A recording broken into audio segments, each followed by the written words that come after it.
Ladies and gentlemen, welcome to PRC Foundation. How are you? আশা করি তোমরা অনেক ভালো আছো। তো গাইস, আজকে আমরা আলোচনা করব introduction to culture and imperialism. এই কালেকশন অফ এসেস এটা মূলত লিখেছেন হচ্ছে এডওয়ার্ড ডব্লিউ সেড। এই এডওয়ার্ড ডব্লিউ সেড এর এই এসেটার একটা গুরুত্বপূর্ণ কোয়েশ্চেন নিয়ে আলোচনা করব।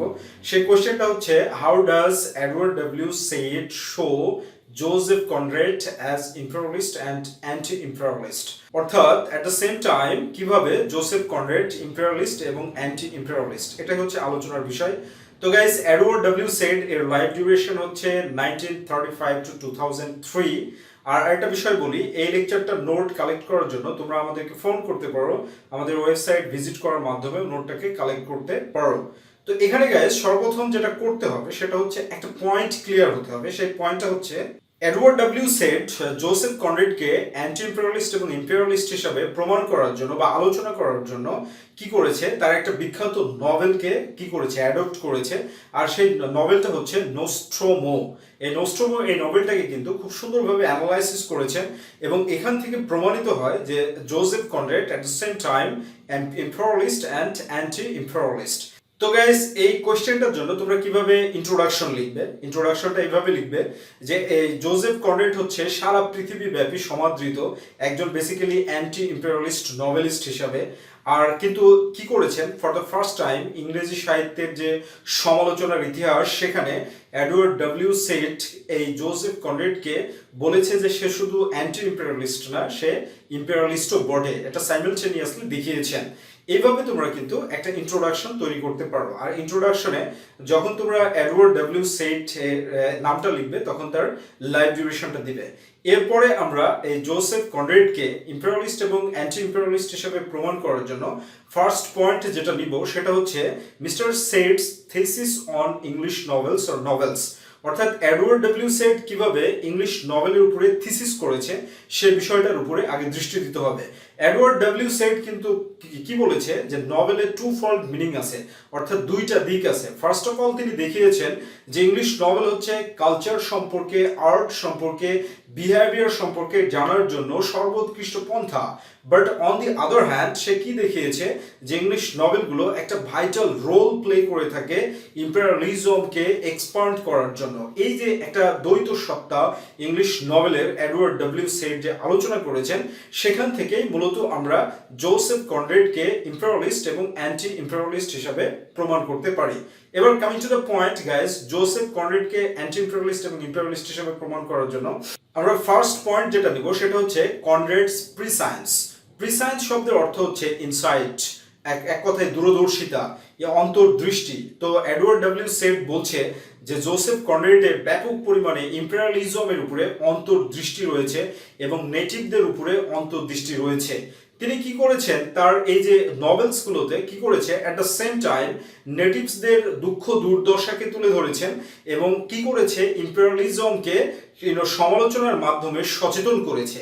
তাহলে এই যে তার যে দূরদর্শিতা, হোয়াট এ টেকনিক, এই টেকনিকটার মাধ্যমে তিনি কি করেছেন যে ইম্পেরিয়ালিজমকে at the same time message দিয়েছে যে কিভাবে নেটিভদের সিম্প্যাথি এবং তাদের দৃষ্টি আকর্ষণ করা যেতে পারে এই ইম্পেরিয়ালিজমকে এক্সপান্ড করার জন্য বা ইটারনালাইজ করার জন্য।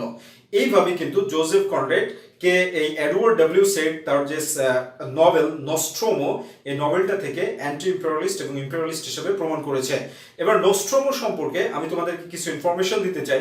সাউথ আমেরিকান রিপাবলিক কস্টা গুয়ানা নামে একটা সেটিংয়ে তিনি দেখিয়েছেন। আর এই নভেলটা সর্বপ্রথম প্রকাশ করা হয় 1904-এ। আমরা এটাকে নভেল না বলে নভেলা বলতে পারি। আর এখানে এই নভেলা বা নভেলটার যে প্রাইম থিমস সেটা হচ্ছে মূলত তিনটা: পাওয়ার, করাপশন, লাইজ।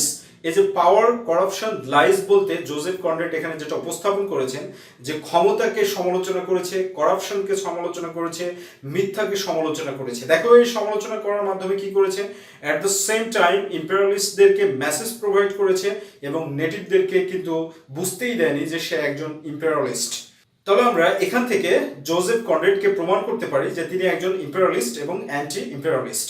এরপরে সেকেন্ড পয়েন্ট যেটা আমরা নিয়ে আসতে পারি সেটা হচ্ছে Precursor of Western views. This is very most important. Precursor শব্দের অর্থ হচ্ছে পায়োনিয়ার। পায়োনিয়ার বলতে আমরা জানি পথিকৃৎ, ফাউন্ডার, ইনাগুরেটর। তো জোসেফ কনরেড কি করেছেন যে ওয়েস্টার্ন যে ভিউজ, এই যে দৃষ্টিভঙ্গি, সেটা তার নভেলে উপস্থাপন করেছেন। মানে পশ্চিমাদেরকে সমালোচনা করেছে, তাদেরকে ক্রিটিসাইজ করেছে, তাদের যে ব্রুটালিটি, তাদের ইমর্টালিটি, এই জিনিসগুলোকে তুলে ধরেছেন, অর্থাৎ মেশিনারিকে তুলে ধরেছে। এখানে এডওয়ার্ড ডব্লিউ সেড যেটা বোঝাতে চেয়েছেন এটার মাধ্যমে, যে জোসেফ কনরেড এদেরকে সমালোচনার মাধ্যমে কি করেছে, অ্যাট দ্য সেম টাইম নেটিভদেরকে এটা বুঝিয়েছে যে আসলে ইংলিশ নভেলগুলো কথা বলছে কাদের এগেনস্টে, ইম্পেরিয়ালিজমের এগেনস্টে। বাট এটার মাধ্যমে আরো কি বলা হচ্ছে, যে ইম্পেরিয়ালিজমকে টেকনিক্যাল হওয়ার জন্য, আরো বেশি কৌশলী, ট্রিকারি হওয়ার জন্য মেসেজ প্রোভাইড করা হচ্ছে। So this is the very important technique of Joseph Conrad, যে precursor of western views. Paternalistic arrogance of imperialism. This is the very important point. Paternalistic arrogance বলতে কি বুঝি? প্যাটার্নালিস্টিক শব্দের অর্থ হচ্ছে পিতৃতান্ত্রিক, অ্যারোগেন্স শব্দের অর্থ হচ্ছে উন্মাদনা। অর্থাৎ জোসেফ কনরেড কি করেছে, নেটিভদেরকে এটা বুঝিয়েছে যে ইম্পেরিয়ালিজমের কিছু ব্রুটালিটি, কিছু করাপশন, কিছু টাইরানিক্যাল পয়েন্ট অফ ভিউ আছে, কিন্তু ইম্পেরিয়ালিজম কিন্তু ইনভেস্টর হিসাবে বেসিক্যালি নেটিভদের ভালো চায়। তারা হচ্ছে পিতৃতান্ত্রিক বিষয়গুলো এখানে তুলে ধরা হচ্ছে। অর্থাৎ বলছে যে ইম্পেরিয়ালিজম হচ্ছে নেটিভদের জন্য অভিভাবক। দেখো কিভাবে বুঝাইছে, নেটিভদের জন্য এখানে কি বুঝিয়েছে, অভিভাবক হিসাবে বুঝিয়েছে। আবার ইম্পেরিয়ালিজমকে কি বুঝাচ্ছে, যে ইম্পেরিয়ালিজম তাদেরকে শাসন করতে পারে যে পদ্ধতিতে, সে বিষয়টাকে কিন্তু তুলে ধরছে। তো এখানে এই প্যাটার্নালিস্টিক অ্যারোগেন্সের জন্য এডওয়ার্ড ডব্লিউ সেড কি করেছে, কিছু ক্রিটিক্সদের মতামত দিয়েছে। মতামতের মাধ্যমে তিনি এটা বলছেন যে এডওয়ার্ড ডব্লিউ সেড এটা বোঝাচ্ছে যে জোসেফ কনরেড কিন্তু কি করছে, যে এটা বলছে যে ওয়েস্টার্নারদের শুধুমাত্র একমাত্র অধিকার আছে যে কারা ভালো জাতি আর কারা খারাপ জাতি এটা নির্ধারণ করার। আর এই ওয়েস্টার্নারদের যে রেকগনিশন, এই রেকগনিশনের মাধ্যমেই পৃথিবীতে ভালো জাতি আর খারাপ জাতির যে স্বীকৃতি, সেটা প্রতিষ্ঠিত হয়ে থাকে। তাহলে এই ধরনের প্যাটার্নালিস্টিক অ্যারোগেন্সের মাধ্যমে কনরেড কি করছে, যে ইম্পেরিয়ালিজমকে একদিক থেকে ইন্ধন যোগাচ্ছে, আরেক দিক থেকে নেটিভসদেরকে কি করছে, চমৎকারভাবে বোঝাচ্ছে যে ইম্পেরিয়ালিজম হচ্ছে তোমাদের জন্য অভিভাবক, একজন পিতৃতান্ত্রিক অভিভাবক বা পিতার সমতুল্য, যার কারণে কখনোই ইম্পেরিয়ালিজম নেটিভদের কখনো খারাপ চায় না। আসলে এরা হচ্ছে শুধুমাত্র ইনভেস্টর। এবার আমরা নেক্সট পয়েন্ট হিসাবে যেটা নিতে পারি কনরেডকে ইম্পেরিয়ালিস্ট এবং অ্যান্টি ইম্পেরিয়ালিস্ট প্রমাণ করার জন্য, সেটা হচ্ছে অ্যান্টি ইম্পেরিয়ালিস্টিক আইরনি ইন নস্ট্রোমো। নস্ট্রোমো সম্পর্কে প্রথমেই বলেছি, তারপরেও বলছি যে অ্যান্টি ইম্পেরিয়ালিস্টিক আইরনি কি জন্য। নস্ট্রোমোর যে বেসিক্যাল থিম সেটা হচ্ছে পাওয়ার, করাপশন অ্যান্ড লাইস। এই পাওয়ার, করাপশন অ্যান্ড লাইস মানে বুঝতেই পারছো, করাপশনকে সমালোচনা করেছে, পাওয়ারকে সমালোচনা করেছে, লাইসকে সমালোচনা করেছে। এটা সমালোচনা করেছে কি আইরনিক্যাল পয়েন্ট অফ ভিউ থেকে। আইরনিক্যাল পয়েন্ট অফ ভিউ বলতে এখানে এডওয়ার্ড ডব্লিউ সেড বুঝাচ্ছে যে জোসেফ কনরেড বুঝাতে চাইছে একটা, কিন্তু অ্যাচিভমেন্টটা উল্টো দিকে। এর কারণ কি? এর কারণ হচ্ছে তিনি এটা বলছে যে করাপশন এবং ব্রুটালিটিকে সমালোচনা করছে, but at the same time এটা বলছে যে এই ইম্পেরিয়ালিস্টরাই হচ্ছে action taker of the life. জীবনের জন্য এরাই কিন্তু সর্বপ্রথম কি অ্যাকশন টেকার, অর্থাৎ এরাই পদক্ষেপ গ্রহণকারী। এই যে মাইগ্রেন্ট থার্ড ওয়ার্ল্ড পিপুলের জন্য, কারণ থার্ড ওয়ার্ল্ডের যে পিপুল, এরা কখনো কোনো অবস্থাতেই ডেমোক্রেসি এবং ইন্ডিপেন্ডেন্স এর স্বাদ গ্রহণ করতে পারতো না বা পারবে না যদি ইম্পেরিয়ালিজম বা ইম্পেরিয়ালিস্টরা তাদেরকে শাসন না করতো। তারা এই জিনিসগুলো সম্পর্কে বুঝতোই না। এই যে ironical point of view represent করেছে, এই রিপ্রেজেন্টেশনের মাধ্যমে কিন্তু Joseph Conrad at the same time imperialist এবং অ্যান্টি ইম্পেরিয়ালিস্ট হিসাবে নিজেকে টেকনিক্যালি কি করেছে, প্রতিষ্ঠিত করতে সক্ষম হয়েছে। একটা কথা মনে রাখো তোমরা, দেখো পয়েন্টটা দেখো, যে একটা ইম্পেরিয়ালিজম কি, ইম্পেরিয়ালিজম হচ্ছে একটা জাইগ্যান্টিক পাওয়ার। এই জাইগ্যান্টিক পাওয়ারকে সমালোচনা করছে, কিন্তু তার জীবন দশায় তাকে কোনো কি বাধা দেওয়া হচ্ছে না, কোনো ব্যারিয়ার সৃষ্টি করা হচ্ছে না। এর পিছনে কারণ কি? কারণ হচ্ছে জোসেফ কনরেডের নভেলগুলোর মাধ্যমে ইম্পেরিয়ালিজমকে ইটারনালাইজ বৈধতা দেওয়া হয়েছে।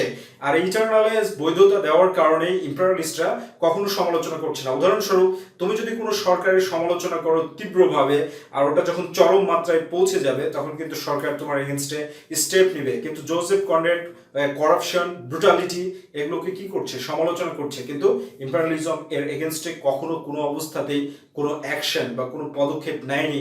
এর মানে হচ্ছে এটা যে কারণ ইম্পেরিয়ালিজমকে সে অ্যাট দ্য সেম টাইম সমালোচনার মাধ্যমে ইন্ধন যোগাচ্ছে। আসলে সমালোচনার মাধ্যমে মানুষকে সচেতন করা যায়, এই বিষয়টাই হচ্ছে জোসেফ কনরেডের টেকনিক। এবং ফাইনালি আমরা যে পয়েন্টটা নিতে পারি সেটা হচ্ছে কম্প্রিহেনশন অফ ফরেন কালচার্স। এটা খুবই একটা interesting point from my point of view, এবং এই পয়েন্টের মাধ্যমে কি করেছে এডওয়ার্ড ডব্লিউ সেট এত চমৎকারভাবে এই জিনিসটাকে উপস্থাপন করেছেন।